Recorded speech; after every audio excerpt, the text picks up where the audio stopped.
What's going on, Bulls Nation, and welcome in to another episode of the CHGO Bulls Podcast, presented by PointsBet. Don't forget that promo code CHGO when you sign up to live your bet life. What's going on, everybody? I'm Matt. You can follow me on Twitter at Bulls_Peck. Big Dave is on Twitter at BOW, BNWL Sports. Bow. Will Gottlieb over there is on Twitter at Won't Gottlieb. We are CHGO_Bulls. Hanging out here at our West Loop Studios. The sun is out. It is. Spring hopefully is right around the corner. It's going to be like in the mid-70s on Saturday, you guys. I don't believe a word of it. There was snow on the ground yesterday. There was. I don't believe it. I don't believe it at all. No. Well, what was it like up there in Wisconsin, Will? It was cold. Yeah? It was a cold day. Walking back to the car after the game at like 10:45, always a cold experience. That's because Wisconsin sucks. They did, however, come out on top. You up for that one. Of game one. Bulls drop a heartbreaker after a valiant comeback.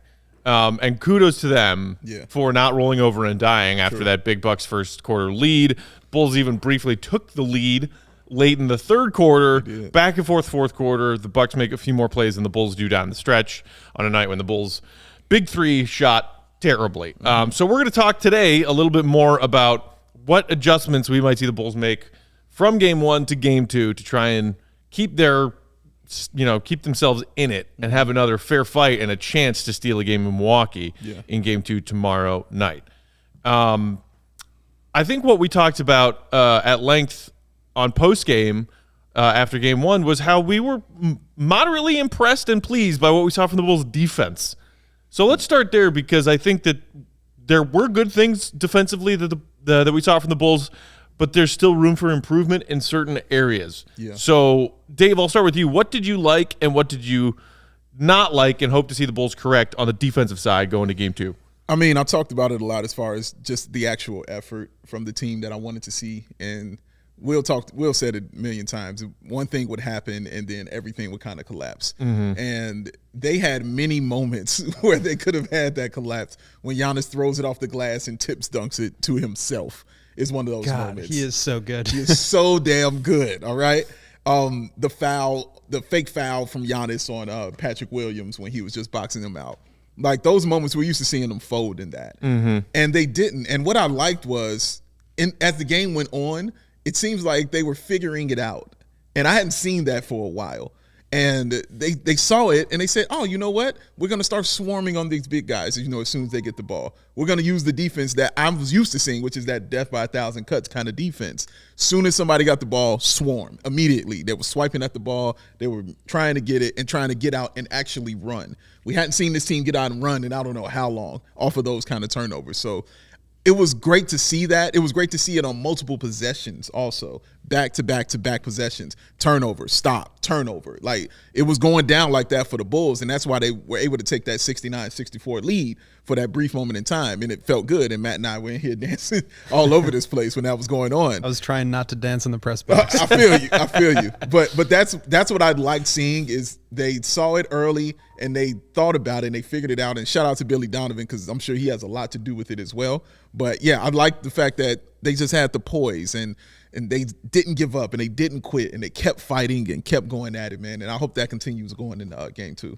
Yeah, you hit on a lot of it there. I would say, watching the game, they went down 9 early, and I was like, okay, here we go. Time of death, 90 seconds in.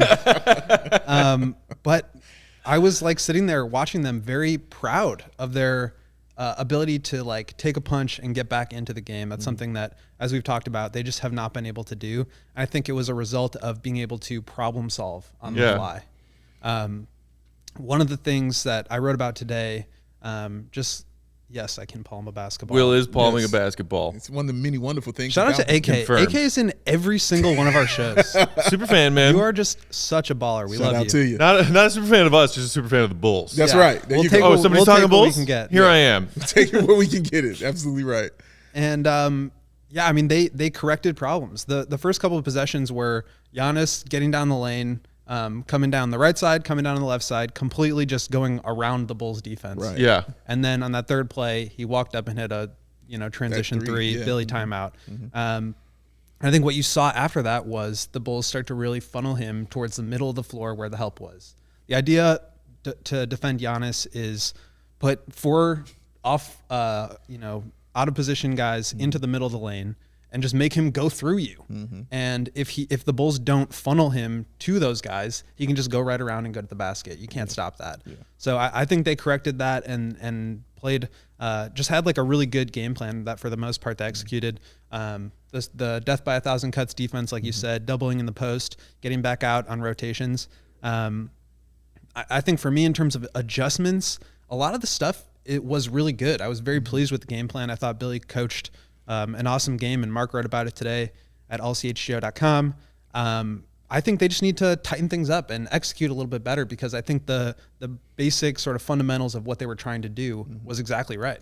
I also say what I liked was they didn't play to them. They played their way. They did it their kind of style. They didn't say, we're going to match up big on big kind of thing. We're not going to, all Tristan all day long, whoever's big is going to guard Giannis kind of thing. They didn't do that. They said, no, we're comfortable with our guards being out there, playing this defense, and we'll put multiple people on Giannis. Javonte will get a shot, Caruso will get a shot, everybody get kind of a shot. We're going to give up the rebound, and we know what we're going to do, but we're going to play our kind of style. And I like that more than anything, is they said, no, we're not going to play up to you and what you think we should do and what most people would do, when they're defending Giannis. We're going to do it our way. And when you're doing things your way in anything, it kind of works a little bit better, right? Yeah. There is that little lingering fear, though, in the back of some Bulls fans' minds, myself included, who say, like, okay, there was noticeable evidence of the Bulls playing defense much better than we'd seen them play in a long time. That's the best Bulls defense we've seen in a long time, I thought. Yeah. However, the Bucks did them a solid by having a bad shooting night. Yeah. Joey, you want to throw up these stats on what the Bucks did? Shooting in game 1, 40.5% from the field, 26.3% from downtown, 10 of 38 specifically behind the three-point line. You see some of their key shooters from behind that three-point line. Just awful. That's good stuff. Which is... You like that one, Will? I like that one. But also, sorry to cut you off, Matt, like, they shot 8% better from the field and 8% better from 3 than the Bulls did. Yeah. Right. So, exactly. I mean, I guess it's the question is, who do you expect to have a better shooting night in game 2? The Bucks. The Bulls improving or the Bucks improving? Bucks. And my money is on the defending champs, sadly. Yeah. I think that they are going to shoot the ball better, so the Bulls will have even more to make up, if that makes sense, as far as what can they get away with versus what do they need to do perfectly. And so for me, you look at a couple areas. First, Giannis. Okay, 27 points on 10 of 19 and 6 of 11 from the free throw line. To me, it's crazy, but that's like you contained Giannis game. It is. Like under 30 points, only, barely shot 50% from the free throw line on his 10-plus attempts. I don't know if the Bulls can defend Giannis better than that. Or if we're in for a monster Giannis night because he's pissed that he only scored 27 points in game 1. What do you guys think? I don't know. That could be either way. I liked what they did, though. I'm just saying, I really like what they did against Giannis, like you said. Like, they let him be Giannis, you know what I mean? Like, doing what we do, because not much you could really do, against him and about him. But again, they played their kind of style, you know what I'm saying? And that swarming style on him was annoying, you know what I'm saying, for him. And the other thing that was un-Giannis-like is 6 of 7 from the free throw line. 6 of 11. 6 of 11 from the free throw line. That's not really a Giannis thing. Usually he's missing a little bit more, you know what I mean? And I don't know. He might have another game in game 2 where he drops 40. It's possible. He's Giannis. He's that damn good. Or 50. Or 50. 60. It could be a thing. It could definitely 70. be a thing, man. Well, yeah. All right now. But I still believe in what the Bulls are doing against him. And I like the game that they played. Like, even in those 4 games that they played in regular season, one stands out in my head. Like, oh, my God, Giannis truly was a monster and destroyed the Bulls that game. And he got to the line like a million times in that game. You know what I'm saying? So I like what they did on this, man. And I'm interested to see how the Bucks adjust to the Bulls defense and what they do to play to their strengths to try to, quell what the Bulls were kind of doing against Giannis and the other big men. Yeah, I think at this point in the series, I wouldn't expect to see very many like major adjustments from either coach. You do have to like budget into this that Giannis is going to have a 40-point game at some point, if not multiple. So in that sense, you know, in addition to the Bucks shooting poorly, you kind of feel like you had a missed opportunity, right? You did. But to your point, I think they defended him well. I think they did the right things to defend him. But they did give up a lot of open threes, and the Bucks did too. But you can't expect for those shooters to miss as many shots. And when you're giving up so many open threes, it's like a when it rains it pours situation, and vice versa. So I think the snowball effect of just not hitting any threes for both teams just kind of like led to more missed threes. So I do expect a little bit more offense. Giannis only played 34 minutes. Had some foul trouble. Should have fouled out. So no, that wasn't over the back. That was clearly a foul on Patrick Williams, you guys. Clearly. You're not allowed to box out. No, it's not a thing. Especially against 7-foot-tall giants. You're not allowed to box out. That's a paddling. We're not salty about that at all. The old guy from The Simpsons. I know who it was. That's why I'm laughing. When he's the substitute teacher. That's a paddling. That's a paddling. Talk back. That's a paddling. That's a paddling. Oh man. The other thing that was frustrating to watch on a night when the Bulls defense, I think, did a very commendable job overall, is they still let the Bucks crush them on second chance points. Like in the second and third quarters when the Bulls were making their way back, and it felt like every time they were about to make some big punctuation on a little mini run that turned into a bigger run, they failed to secure a loose ball or get the rebound after a Bucks miss. So, I went back and checked, and this is wild to me. The Bulls actually won the battle of the offensive glass in game one, 16-11. Wow. And some of those 16 was like Vooch missing a tip in, which was like, come on, Vooch! But they lost, they won offensive board 16-11, but still lost second chance points to Milwaukee 19-13. So it was like Milwaukee capitalized on damn near every single one of their second chance opportunities, their second possessions, and the Bulls didn't. They can't let that happen, assuming that the Bucks are going to have a better shooting night, and they could be in for a 40-piece from Giannis.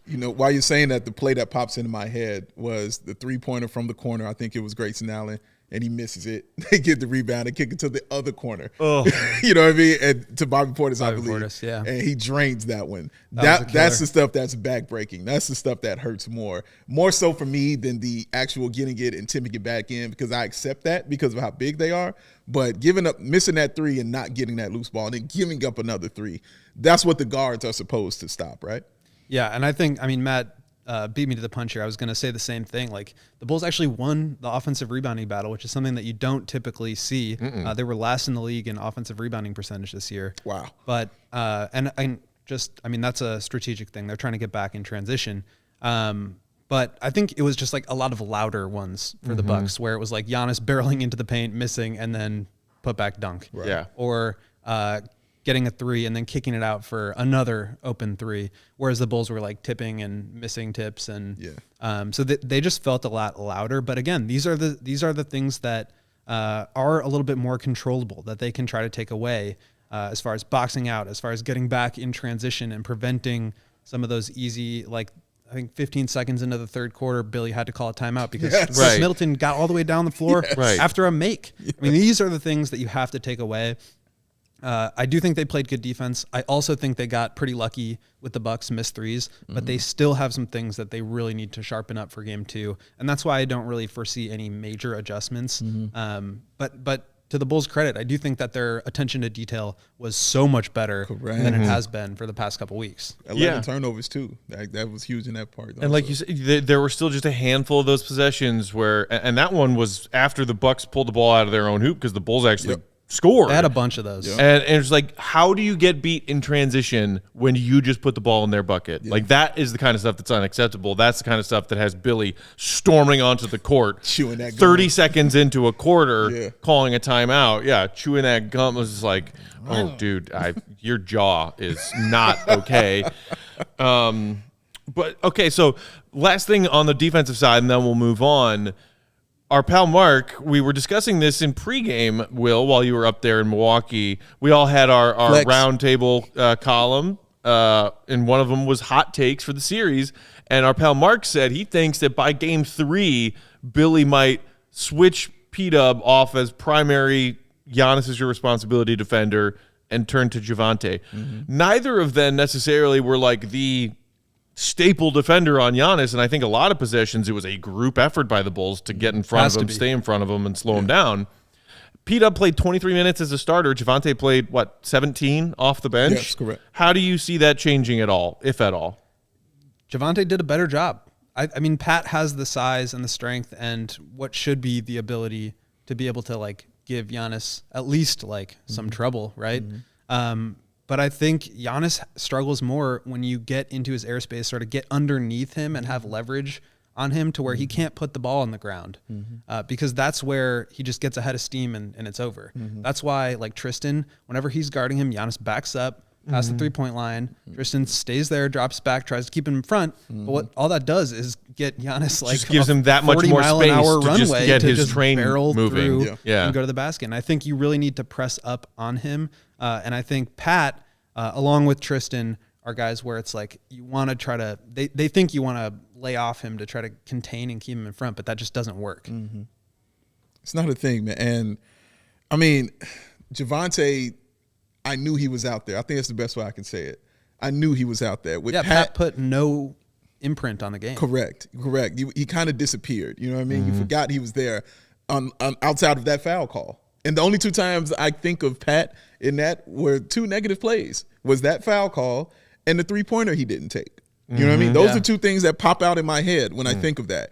And that shouldn't be the case. And I expect more from him coming into this series. And I know it's your first game. I get it. It's your first game. You're guarding a 2-time MVP, Defensive Player of the Year, a champion. What an insane, I get that. But you got to get out there and responsibility. Make yourself First playoff game, missed an entire season. Right. Okay, here you go.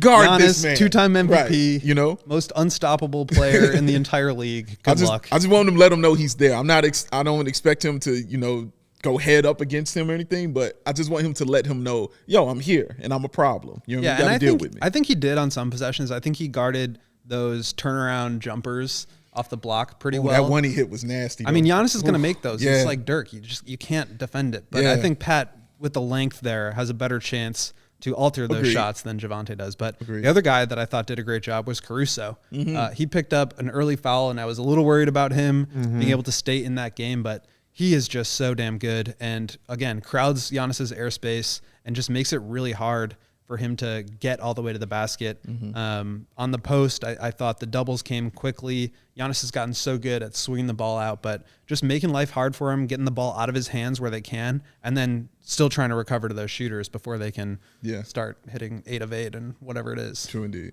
Yeah. All right. We're also going to talk about potential adjustments on the offensive end. Oh, we got a super chat.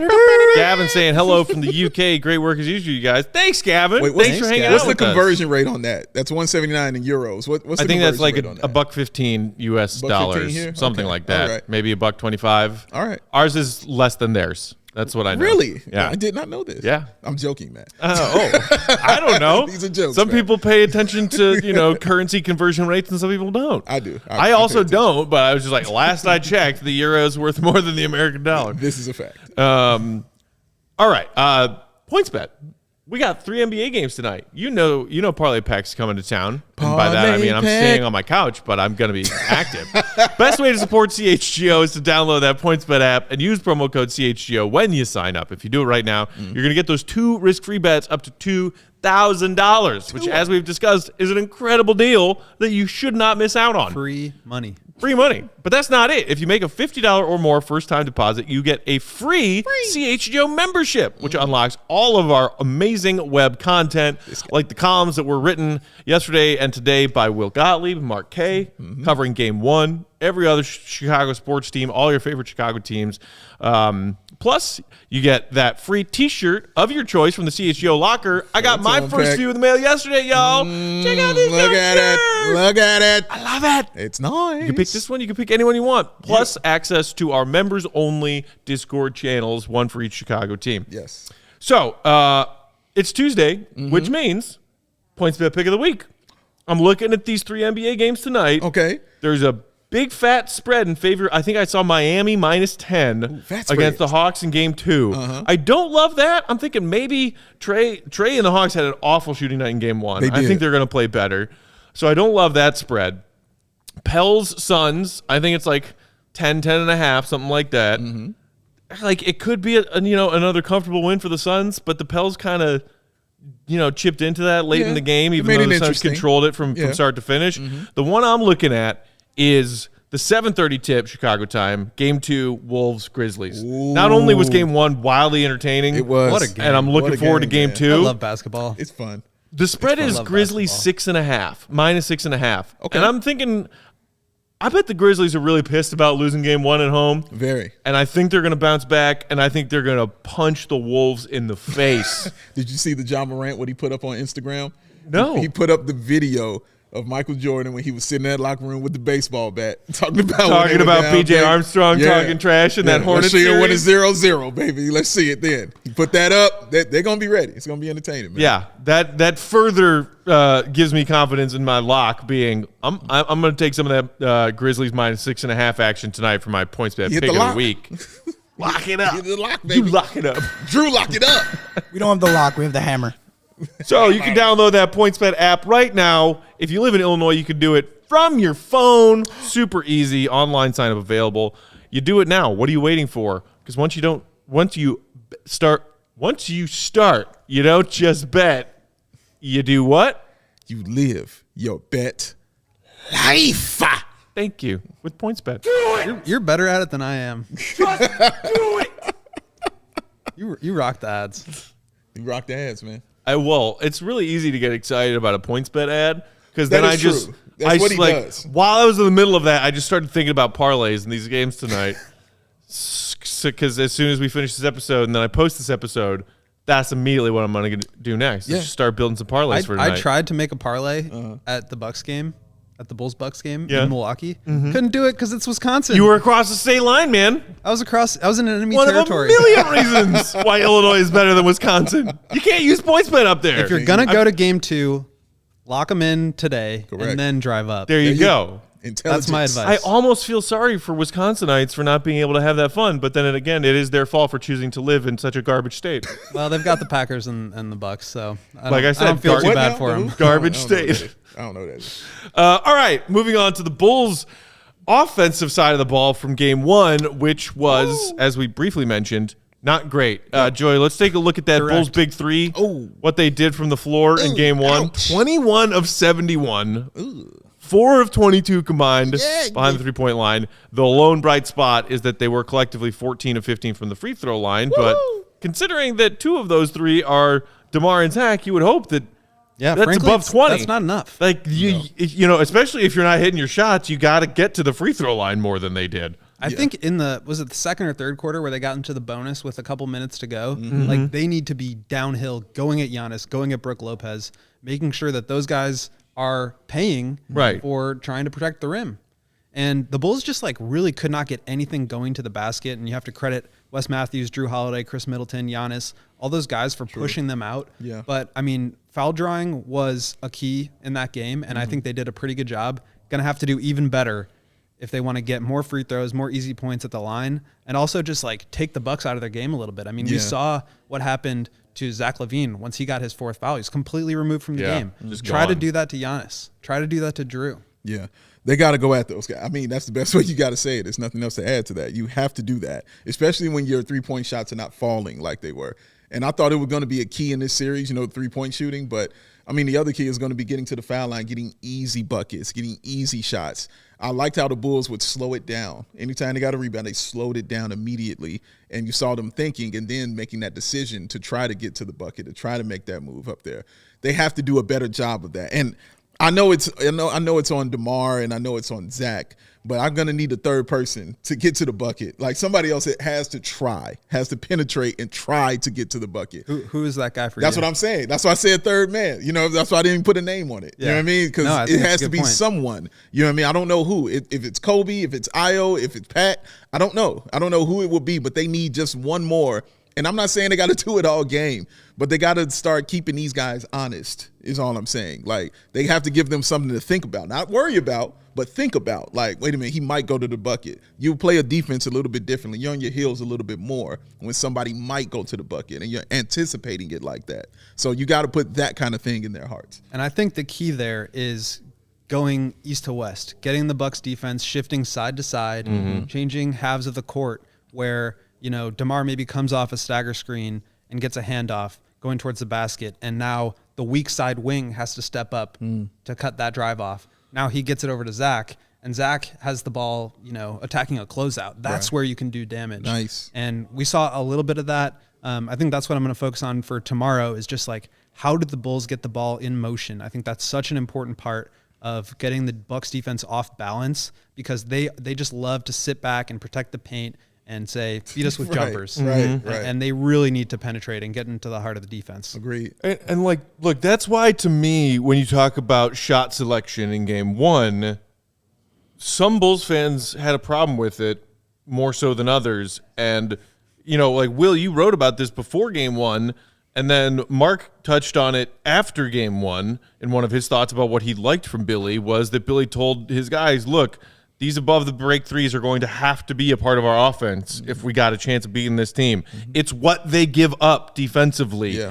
And I don't care if you start 0 for 5. If that three is open, you have to keep shooting it. And if I see one more Bulls fan on Twitter, I swear to God, who says, Vooch, stop shooting threes, I'm going to hunt you down and I'm going to punch you. The green Because veins shut are up. popping. You have to shoot those open threes. Here they are. Yes, my veins are popping. You're so right, though. He's not wrong. Yes, So even here- though he went 2 for 10, you have to take those open threes that are given to you. Yeah. There's a balance between, I think, for a Bulls team that is simply at a disadvantage, right? Like, they're just not as good. There's two things you have to do. One is slow down the pace and basically improve the variance that way, where you just force the Bucks to have to make shots. Right. And the second thing is increase variance, ratchet up the variance by shooting threes. And I think there's this push and pull of how much do we want to sacrifice our identity here to try to play the math. And I think the above the break threes are the perfect middle ground, where this is what the defense is giving you. You get these shots super easily because every time you put a Bucks big man in pick and roll, they're just containing the ball. So Vooch has all these open looks above the break, and he's got to keep taking them. I mean, I would even want to see more than 10 threes attempted in this game. I want to see more 3-man action between Zach, Vooch, and DeMar, trying to get those guys open looks. I mean, this is where you can do damage in terms of variance, in terms of what the Bucks are giving you, and what shots the Bulls can take in the flow of their own offense. And to that point, I think that's why we also saw Derrick Jones Jr. out there like that. Not only because, they wanted to play the small ball lineup, but also, spreading the floor. Him Airballing those corner threes. Airballing those threes, man. They got to go up. You know what I'm saying? They do. They really do. So, yeah, and it's having him out there to so do that. weird because the Bulls were one of the best. I think they had the best corner three percentage for the first 60 games of the season. It was like over 40%. He was 40%. And now all of a sudden it's like Caruso's airballing. Yeah. Derrick Jones is airballing. Yeah. Javonte won't shoot. Pat won't shoot. Io couldn't get in the game because he wasn't shooting. Right. Pat won't shoot. It's just so weird. But, I mean, if they have any hope of getting themselves back into this, they have to make shots, right? It's not like crazy of a statement. You got to make shots. I mean, Matty Legend. Speaking of, Caruso also being ice cold, JDH in the comments said, AC can get to the bucket some. I don't want AC always parked outside the 3-point line. He can attack. Against that Bucks front line, I'm not sure I'm buying that. Yeah. I think basically the entirety of Caruso's offensive game right now is, could be because he's playing hurt or the rust. But if you see it, how he attacks is usually on transition. In transition, that's how he attacks the bucket, or on a back cut. Back that's cut. how he's getting to the that bucket. one pass Goes he got his from way. Vooch in the third quarter when they were making that run. Exactly. It was Caruso making a back cut. Correct. And that's how he does his. Go ahead. Please. You also saw him on a couple of possessions as the roll man, where he's setting a screen, getting that short roll pass, and both he and Vooch were diving, and they can kind of play some interior passing games. It's really hard to involve guys who are just expected to stand on the perimeter and shoot if they're not confident, not good shooters. Yeah. So, if Zach and DeMar aren't scoring the ball the way that they need to, I think they have to get rid of the ball quicker, get more side-to-side action so that they can open up driving lanes and back-cutting lanes. KOTM Productions. Okay. Bring LaVine off the bench. Scroll up, Joey. Bring LaVine off the bench for a while until he regains some confidence in his shot. Let Kobe start game 2. Look at AK. Look what AK says immediately to that. Thank you for the hilarious jumping off point. You're wrong, but let's use that as an opportunity now to talk about the Bulls' big 2 of Zach and DeMar, specifically in their performance of game 1. Bring LaVine off the bench. You're crazy. Good luck with being crazy. Look, clearly there, and Will, you mentioned it briefly, the fact that like LaVine got out of his rhythm when he got that, that additional foul, and that he was basically a ghost in the game from there on out. If anybody, I thought between him and DeMar looked like they were settling for not quite the kind of looks that they want, it was DeMar. And we've seen that with DeMar when they played the Bucks in the regular season, where instead of getting to exactly the spot on the floor where he wants to get to knock down his mid-range game, to be lethal in his mid-range game, he doesn't get quite there. Like, he ends up shooting his mid-range from a little further out, or one step left or right, where it's like when you see DeMar get to his spot and he rises up, you're like, that's going in. Yeah. And against the Bucks, including in game 1, it's like it's not quite as comfortable of a spot, and when he rises up to take it, you're like, that might not go in, and he has a shooting night like the one we saw in game 1. Yeah, he's truly a rhythm guy. You know what I'm saying? When he's shooting, he knows the moves and things he wants to do. It's the same thing. I mean, it's boring when it's great. You know what I mean? Like, most great players, when they do that, are boring. They have like 5 shots. Jordan had like 5 shots, and Wade and all those guys, that Kobe, like, it's like 5 moves, you know what I'm saying, they're going to do, and they're going to get to those spots. Like, and that's what DeMar is doing. So when his game looks boring, that means he's in rhythm and it looks good.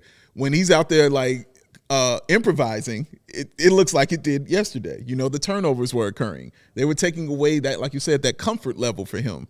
He was trying to figure things out. So by the time he got to those spots, he was already kind of out of whack and was just missing everything. And even he was like, dude, I don't know what the hell that was. Like, what was that?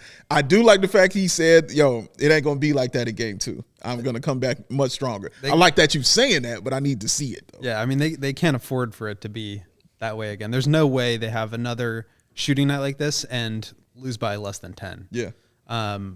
Yeah, I mean, DeMar, and you have to credit the Bucks game plan, which was basically like, we think Drew and Wes can make life hard on Zach and DeMar, and we're going to let them try to score one-on-one. Mm-hmm. And if we need to, we'll start pulling out the traps, but let's just see what they do. Right. And we'll take away all the shooters. We don't think anybody else on the Bulls can hurt us. Mm-hmm. Let's see if we can just neutralize DeMar and Zach one-on-one. They could. And next game, DeMar and Zach have to do a much better job getting to their spots, and also just making their shots. I mean, I think they both had good looks at the basket. And then, I mean, it's kind of counterintuitive because of how much the Bulls struggled against these traps the last kind of quarter of the season. But I really think that if the Bucks aren't trapping, it basically means that DeMar and Zach are just having bad games. Mm-hmm. And in order for the Bucks to get sort of tilted on defense, they need to draw 2. Zach and DeMar need to draw 2 to the ball, and the Bulls have to take advantage, and they just weren't able to do that. Yeah, true. And, like with Zach, it's, to me, it oftentimes been a question about shot selection. I didn't necessarily think he had a bad shot selection night. Like, he just missed. He even, I think you mentioned it in postgame after game 1, Will, that up and under he had right in the beginning of the game, where that was automatic for Zach all season long. Sure was. Driving from left towards the hoop, goes up and under, and he just shanked it. And I think that was one of 2 layups that he missed. And then the one that I think maybe some Bulls fans took issue with was when they were down 3 late. It was the final minute. And he came around a screen that wasn't a great screen and rose up and took that long 3, a good step and a half behind the 3-point line. And I can't remember which Bucks player, but somebody kind of contested it from the back as he was rising up. Some may say that's a bit of a hasty shot. Yes, you're down 3, but there was still over 24 seconds left. Mm-hmm. What did you guys think about that shot Zach took? I didn't hate it. Honestly, that's the shot Zach takes. That's what he does. He takes those kind of shots all the time. He makes them a majority fair of the amount of time. Yeah, so that's his kind of shot. That was his kind of thing. He got to his spot, the shot he wanted to take. Didn't matter if he was up on the line or a little bit back or anything like that. I thought it was within rhythm of what he was doing. It was just his off night. You know, he went 2 for 10. You know what I mean? It wasn't like it was a bad shot, dude. Like if Zach was 6 or 7 from 3 that game, maybe that's different when you're looking at it like, oh, I don't know about Zach that was shot. 6 or 7 from 3. The Bulls win. But they win that game. That's what I was getting to. Like, you know, that's the difference because it wouldn't have mattered because you're winning that game. But yeah, he was having an off night, but I didn't have a problem with him taking that shot. I like the fact he had that confidence in his first playoff game to want that shot, to want to take that shot too. So I don't have a problem with him taking it again. Like, get out there and shoot it again. Yeah, I totally agree. That was a shot he needed to take. Somebody asked Billy about it post game, and basically Billy said, like, that's a good shot. The only thing I would question is, like, did he have a lane to the basket? Mm-hmm. But I mean, the situation was like 35 seconds left. The Bulls are down 3. Basically, you have a clean look at the basket. Zach's one of the best 3-point shooters in the league. Give me that all day, because the alternative is, even if he drives to the basket and gets 2, you foul, they make 2 free throws. Now you're in the same position with less time on the clock, and you still have to make a 3. Great point. Now it could be like an even less open and in the flow of the offense 3. So I thought it was a great shot. I thought it was a very heads-up play. Definitely a little bit quick, but I mean, they have to take that shot. Yeah, I'm with you guys. You know, I just posed the question because I saw Bulls fans talking about it after the game. But they're emotional sometimes. That they are. We love you though. So like to me, it seems like we're all kind of on the same page in that maybe not a whole lot of offensive adjustments from game 1 to game 2. You got the looks you got. Yeah, they didn't go down. If it looks like DeMar or Zach is heating up and then the Bucks throw traps at you, then it's about, all right, how do you adjust in game to that happening? And can the Bulls do it better than they have done it in the past this season? Like I think I said that's a terrible shot probably twice during that game. Yeah. Like all the shots they were taking, it was just clanking and missing, including layups. You know what I'm saying? Like they were just missing layups. So like, frustrating. Super frustrating. I did a nice little sprint up and down this joint a couple times because they were missing layups, and we didn't get that, you know, that timeout 3-pointer. You know what I mean? Like that timeout 3-pointer we were missing, and they were open for it. You know, guys were open for those shots. They just weren't falling. Like, so I can't sit here and overanalyze certain things because I'm like, but that's the shot you're supposed to take. That's how it's coached. That's how it's drawn up. It just didn't go in for them. Yeah, the one thing I wonder about game 2 is, do the Bucks kind of realize how open they left Vooch and sort of readjust the way that they're guarding these pick and rolls, where maybe Brook gets back out to the shooter a little bit sooner, leaves the contain. And if that's the case, then I think that opens DeMar up for some more driving lanes. Yeah. So we'll see how that goes. But I totally agree. I mean, I think the Bulls basically need to continue to take the shots that the Bucks are allowing them to take. Yeah. And I think they did a great job of sort of getting to those spots. Need to continue to put more pressure on the Bucks defenders, getting to the paint, getting to the basket. But I like what they did.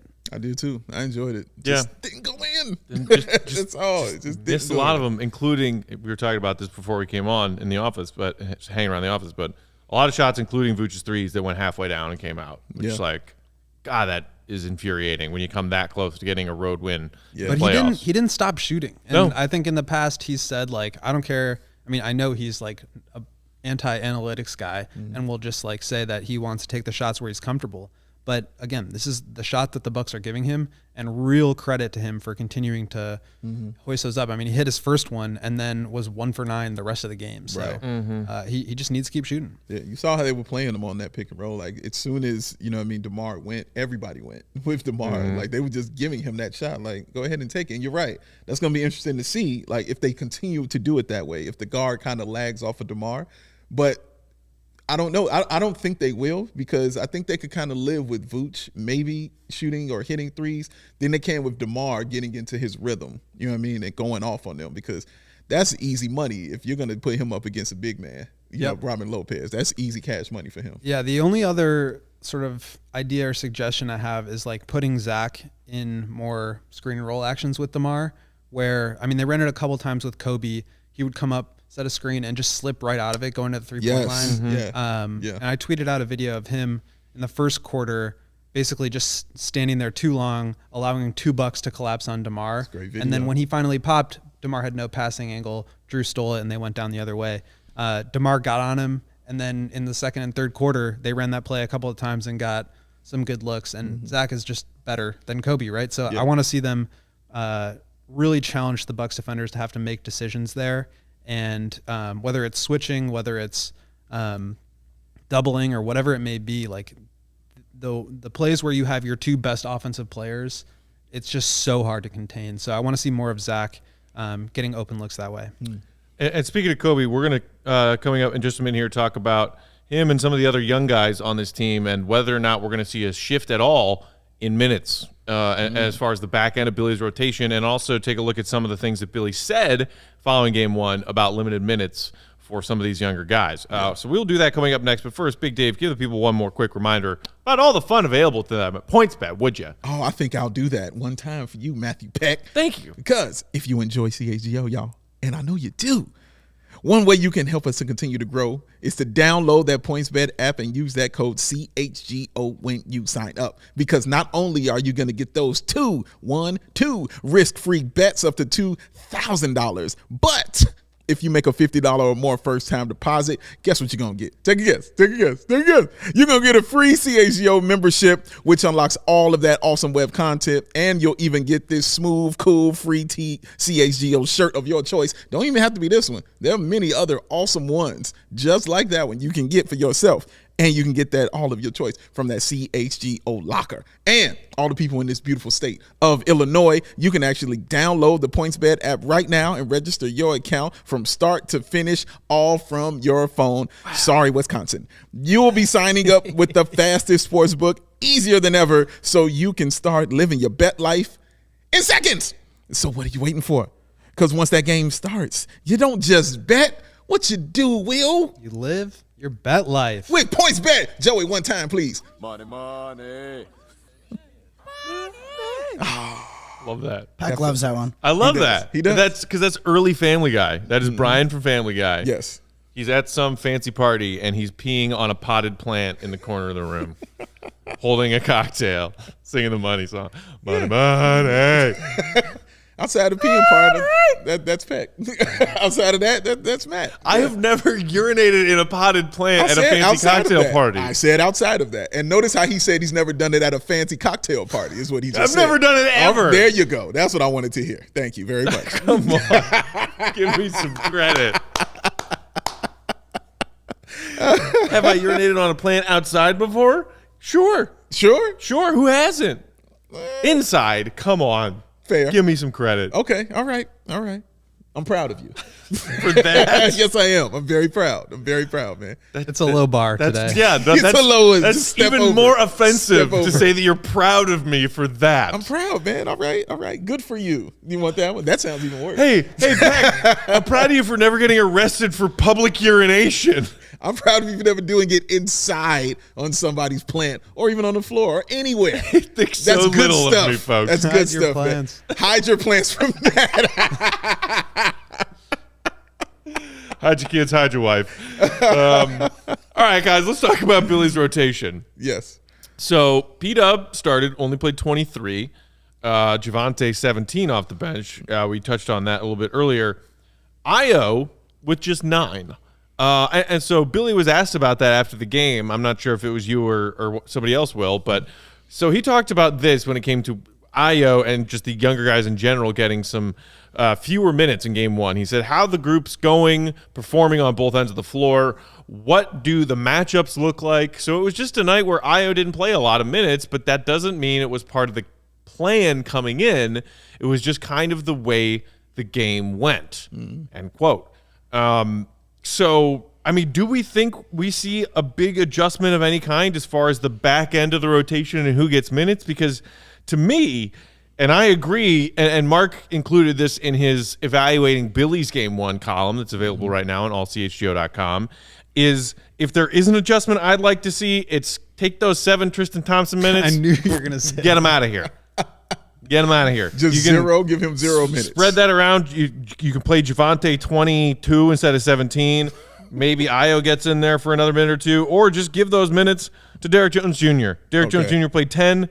Maybe he plays 17 instead. What do you guys think? I mean, his 2 points and 2 rebounds didn't do nothing for you. They did 7 minutes. They did little for you. And what's crazy is they did more for me Then Derrick Jones Jr.'s zero points and 2 rebounds and 1 assist. And airballing a 3. I just think the Bulls play better defensively when Jones is on the floor than when Tristan's on the floor. I don't have an argument for that. I agree with you. You know what I mean? It's more fluid, you know what I'm saying, than what they're doing right there. But he's going to have to play. Like, he's going to have to be out there. You know that play you mentioned before? It was Pat Connaughton, not Grayson Allen, who got the corner 3. Thank you. And then offensive rebound, kicked it back out to Bobby Portis for the other side, corner 3, which he made. 2 breakdowns on that play, both Tristan's fault. So it wasn't just that he wasn't contributing on offense. He was like causing harm on defense. Causing harm. And that's why he had 7 minutes and he was up out of there. And I think the larger picture sort of philosophy here is like, I've got these 5 guys off the bench and I'm not really sure what I'm going to get from any of them. Right. Which is scary. That's a very scary concept. In my head. Yes. And so it's like, okay, I'll give you a couple minutes. If it's working, great. You've earned a couple more minutes. If it's not working, sorry, man. Like, this is the playoffs. Yeah. If you're not contributing, you're not playing. Can't play. And that's the thing. And I promise you, if Derrick Jones had come out there and even hit one of those 3s or something like that. Or not falling over. You know what I'm saying? Or something like that. You would immediately see Tristan's minutes out of here. You know what I'm saying? It would have been down. But again, he still doesn't know yet who can do what. Like, he's still trying to figure out who does what and who can do it great. Like, you play a little bit of defense, but you can't score. Kobe, you got the scoring going on, but it took you a minute to figure that out. You know what I mean? That could do that. I still don't know yet. You know what I mean? Like, it's Javonte, you're out there, but you couldn't score any points. Like, he still doesn't know who's stepping up to do it. Like, somebody has to literally step up and take it and show, like, no, this is me, this is our time, this is what I'm going to bring to you, and this is why I need to play Matty Legend. I think one of the bigger questions, though, is like at the 5, like the backup 5 isn't just like these lineups where you're playing Tristan and Vooch together. We didn't see any of that, thankfully. But how long can you get away with Derrick Jones at the 5 when you've got 2 7-footers? Yes. In the Bucks front court. Yeah. I think the Bulls did a pretty good job of boxing out and getting rebounds. I think especially Zach had some noticeable where he wasn't just trying to sprint out in transition, but he was getting back to recover the boards, because you have Vooch and other guys like boxing out, but not necessarily being the ones that can grab the rebound. Very much a gang rebounding effort. And then to my earlier point of slowing down the pace, they can't necessarily try to rush out in transition. It's got to be grab the ball, get the board first. I definitely want to see more of Derrick Jones. Like, the rotations look a lot better with him. He's just faster and longer and can cover more ground. And, you're going to have to sacrifice something in terms of defensive rebounding and probably in terms of, 3-point shooting. But I think the alternative is not as good. And also, I think a key part of Derrick Jones being out there was the early foul trouble that Lopez got in. So I think they're going to have to, focus in on those kind of things, because either him or Giannis can't be out there, if you're going to play that kind of lineup. And I'll take my chance with Bobby Portis. That's fine. That's a very good point. But, yeah, getting Lopez in foul trouble early on, and that's going into Vooch and things like that, but getting him in foul trouble early on is going to be key, I think, for that Bulls bench about getting the guys in and playing the way that we want to see them play.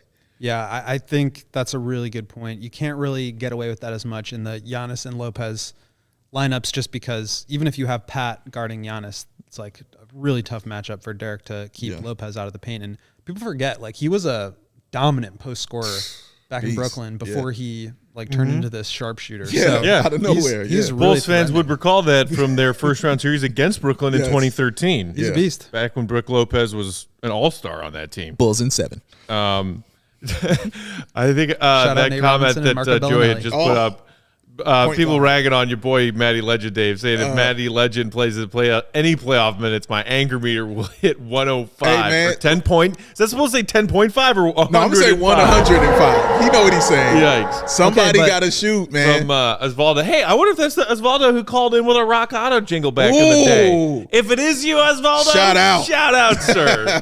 He got his kids to call into our Locked On voicemail hotline and made them sing a Rock Auto jingle. In the style of Addams Family.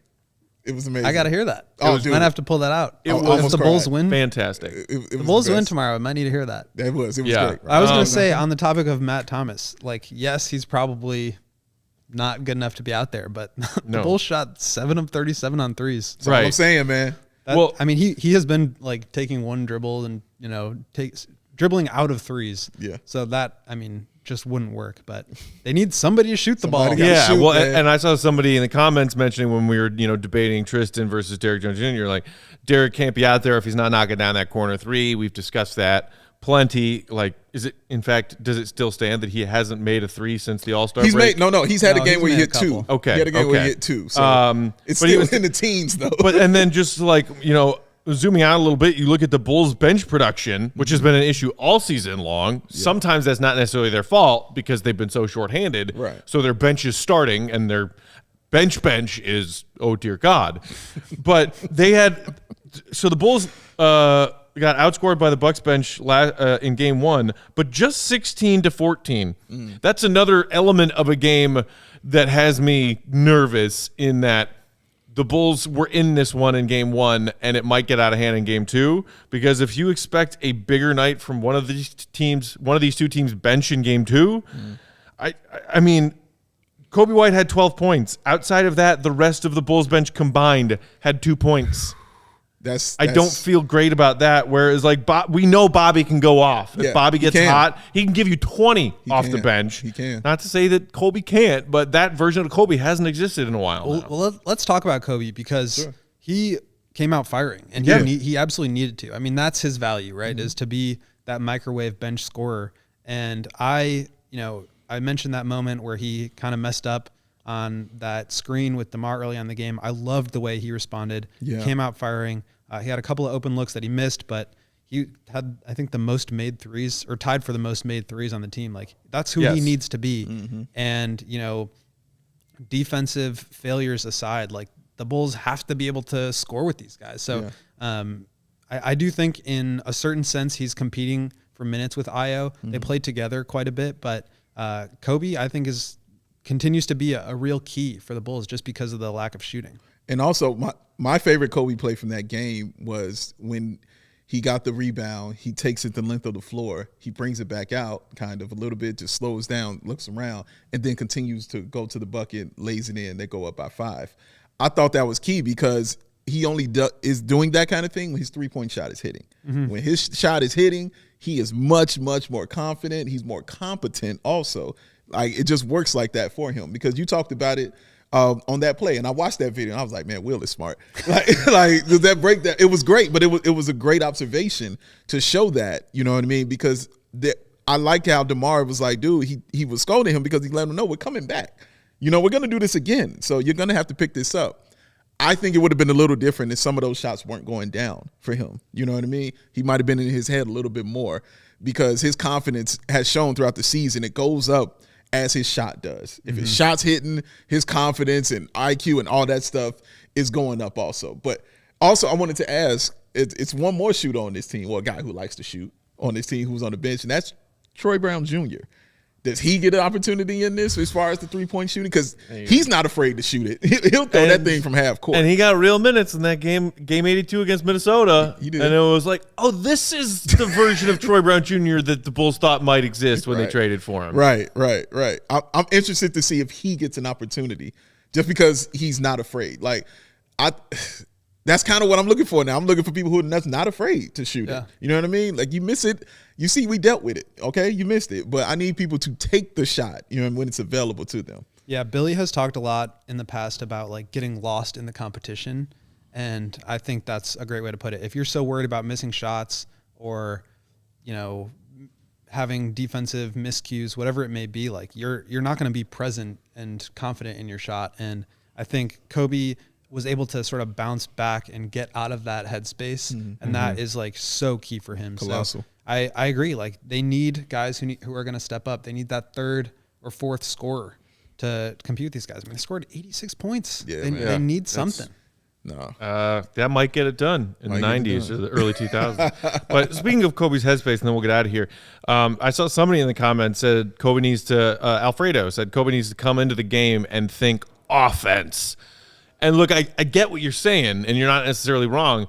I think it's interesting, though. I don't know if you guys saw it, but Casey Johnson had a column that came out this morning talking to Kobe about this playoff series, his first playoff series in the NBA, and saying, I'm focusing mostly on defense because that's kind of the debate people have had in Bulls Nation is, okay, well, if Kobe's shot isn't falling, can you even really afford to have him out there because his defense is, no offense, Kobe, so bad? Yeah. So it seems like Kobe's focus has not been on who's getting more minutes, me or Io. Is my shot falling? How am I getting my looks? Where am I getting my looks on offense? He's trying to focus on the defensive end. Now, I'll be interested to see if I if I notice anything significantly different from Kobe on the defensive end in game 2. But as far as you and Kobe and maybe being in his head too much, apparently that's where his head is right now, is focusing on defense and not offense. I mean, if that's going to help him shoot, then okay. Right. Like, focus away. And it could just be lip service. Yeah. And not like, well, I'm going to say I'm focusing on defense. Like, it could be true.